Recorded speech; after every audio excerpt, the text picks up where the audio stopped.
திருப்படிக்கு மாணவர்களுக்கு வணக்கம். இப்போ சப் இன்ஸ்பெக்டர் எக்ஸாம் நமக்கு சீக்கிரமாக வைக்கிற மாதிரி இருந்துச்சு. டப்புன்னு பார்த்தீங்கன்னா டிலே பண்ணிட்டாங்க. ஏன்னா இப்போ நம்மளை பொறுத்த வரைக்கும் சப் இன்ஸ்பெக்டர் படிக்கிற மாணவர்களுக்கு கண்டிப்பாக இது ஒரு டிஸப்பாயிண்டடாக தான் இருக்கும். அதுக்கே நம்ம இந்த ஃபீல்டை விட்டுட்டுலாம் போக முடியாது. சப் இன்ஸ்பெக்டருக்கு நீங்கள் ப்ராக்டிஸ் பண்ணிகிட்டு இருப்பீங்க. இப்போ நீங்கள் அதை விட்டுட்டு போக முடியுமா? ஆனால் இப்போ என்ன நடக்குதுன்னு கேட்டிங்கன்னா, எல்லாருக்குமே மன உளைச்சல் இருக்க தான் செய்யும். ஒரு எக்ஸாம் செமஸ்டருக்கு படிக்கிற மாதிரி தான். ஒரு பெரிய புக்காக இருக்கும். ஒரு 3 நாள் தான் டைம் இருக்கும். மனமனு படித்து முடிச்சிடுவோம். அந்த 3 நாளில் படித்து செமஸ்டர் எக்ஸாம் எழுதிடுவோம். இதே லாங் டைம் கொடுத்துருக்கான்னு வச்சுக்கோங்களேன், நம்மளால் படிக்க முடியாது. அது தான் இப்போ லாங் டைம் கொடுத்துருக்காங்க. அதுக்கு நம்ம படிக்காமல் இருக்க முடியாது. இதுதான் நம்ம ஃபீல்டு. கண்டிப்பாக நம்ம பாஸ் பண்ணி தான் ஆகணும். அப்போ பார்த்தீங்கன்னா தூத்துக்குடியில் பார்த்தீங்கன்னா ஆவரேஜாக 400-500 டெஸ்ட் போட்டுட்டு இருந்தாங்க. இப்போ பார்த்தீங்கன்னா டெஸ்ட்டு 120 தான் போடுறாங்க. இப்போ ஒரு டெஸ்ட் ஏற்கனவே சொல்லியிருக்காங்க. ஒரு டெஸ்ட் நடந்து முடிஞ்சிட்டு அடுத்த டெஸ்ட்டு இந்த வாரம் இருக்கும்.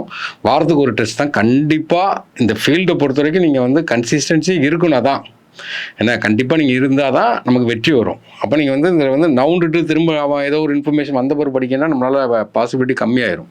அதனால் அழுத்தி படிங்க. ஒரு எக்ஸாம் பாஸ் பண்ணுறதுக்கு டெஸ்ட்டுங்கிறது ரொம்ப இம்பார்ட்டன்ட். இப்போ நம்ம என்ன பண்ணோம்னா டென்டேட்டிவாக ஒரு 8 டெஸ்ட் பிளான் பண்ணியிருக்கோம். எக்ஸாம் டேட்டு சொன்னோன்னே திரும்ப மாற்றி டெஸ்ட் பண்ணுவோம். எல்லாருக்குமே கரண்ட் அஃபேர்ஸ் போடாமல் இருக்குன்னு சொல்லுவாங்க. அதுவே இப்போ ஸ்டார்ட் பண்ணி விட்டுருதேன். அதாவது நம்ம இந்த ஃபீல்டை உட்காந்து படிக்கணும், அவ்வளோதான். ஏன்னா ஃபஸ்ட்டு உங்களை பிலீவ் நம்பணும். ஃபஸ்ட்டு ஏன்னா உங்களை நீங்கள் நம்பினா தான் நம்ம இந்த ஃபீல்டில் நிற்க முடியும். ஏன்னா அதனால் நீங்கள் என்ன பண்ணுங்கன்னா டெஸ்ட் அட்டன் பண்ணுங்கள். ஏன்னா வாரத்துக்கு ஒரு அப்போ இந்த டெஸ்ட்டு என்ன மாதிரி பிளான் பண்ணிங்கன்னா, நமக்கு பொறுத்த வரைக்கும் ஜிஎஸ்ஸை பொறுத்த வரைக்கும் பார்த்தீங்கன்னா 70% அந்த பாக்ஸ் கண்டென்ட்லேருந்து தான் கொஸ்டின் கேட்பான்.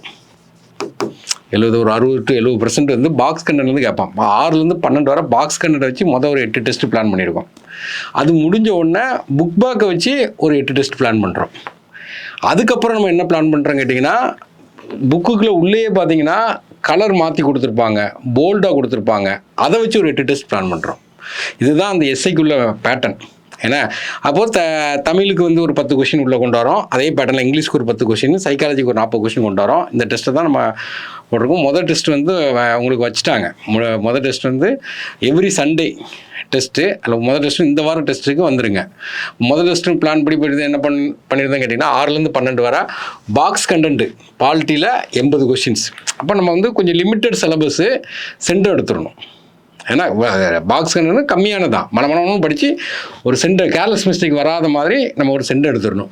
தமிழ் 6ஆம் வகுப்பு மட்டும் வச்சு ஒரு 10 கொஷின்ஸ். இங்கிலீஷை பொறுத்தவரைக்கும் பிரிட்டிஷ் இங்கிலீஷ், அமெரிக்கன் இங்கிலீஷ் இதை நீங்கள் ஒரு 1 ஹவரில் படித்து முடிச்சிடலாம், ஒரு 10 கொஷின்ஸ். அப்புறம் சைக்காலஜியில் direction, ranking, clock, calendar, missing character எல்லாத்தையும் இதில் ஒரு 10, இதில் ஒரு 10, இதில் ஒரு 10, இதில் ஒரு 10, 40 கொஷின்ஸ். அப்போ லிமிட்டட் சிலபஸ் படிச்சுட்டு நம்ம பெர்ஃபார்மன்ஸ் நல்லா பண்ணுற மாதிரி பண்ணிக்கணும். இப்போ இந்த வாரத்துக்குள்ள டெஸ்ட் என்ன பண்ணிங்கன்னா 6லேருந்து 12 வரை இயற்பியலேருந்து பாக்ஸ் கண்டென்ட், 7ஆம் வகுப்பு தமிழ். அப்போ இங்கே நம்ம என்னங்கன்னா அப்ரிவியேஷனு, அக்ரானிம்ஸு, ஏன்னா அனாலஜி ஒரு 10 கொஷின்ஸு எல்லாமே இருக்கிறது தான். Arithmetic reasoning, when diagram, syllogism 40 questions. அடுத்த 3ஆவது டெஸ்ட் பார்த்தீங்கன்னா அடுத்த வாரம் சண்டே பார்த்தீங்கன்னா நமக்கு என்ன கொடுத்துருக்காங்க கேட்டிங்கன்னா 6லேருந்து 12 வரை பாக்ஸ் கண்டென்ட்டு, தமிழ் 8ஆம் வகுப்பு, இங்கிலீஷ் பிளெண்டிங் வேர்ட்ஸு, ஹோமோஃபோன்ஸ். சிம்பிளான இதான் உட்காந்து படித்து எழுதுகிறோம். நம்ம அதில் நிற்கணும் ஃபஸ்ட்டு. அதில் நின்று அதுக்குன்னு நம்ம ப்ராக்டிஸ் பண்ணிட்டு இருந்தால் தான் நம்ம நவுலாமல் இருப்போம். அப்போ டெஸ்ட்டுங்கிறது முக்கியமானது. எங்கே இருந்தாலும் சண்டே டெஸ்ட் போட்டு போயிருங்க.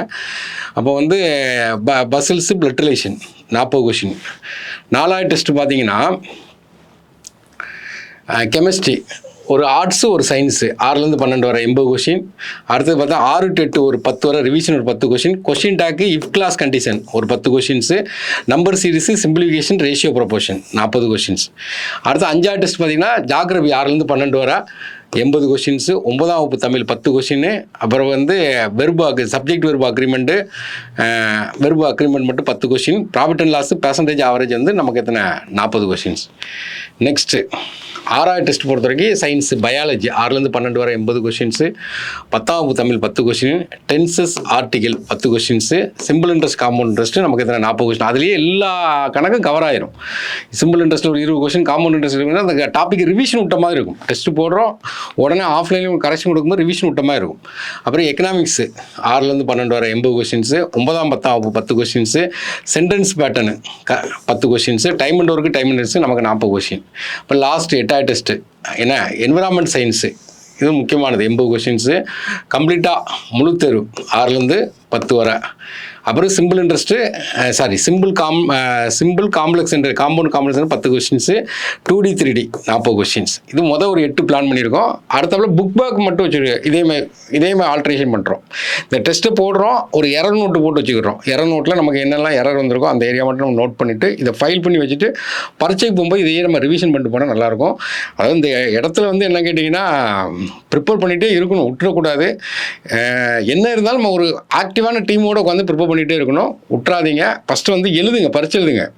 ஏன்னா 500 பேர் போட்ட இடத்துல 120 பேர் தான் போடுறாங்கன்னா ரொம்ப கம்மியாக இருக்குது. நீங்கள் எழுதுங்க, நமக்கு அந்த ஸ்பிரிட்டு குறையாமல் இருக்கும். ஏன்னா தேங்க்யூ. சுரேஷ் IAS அகாடமி, வெற்றியின் முகவரி.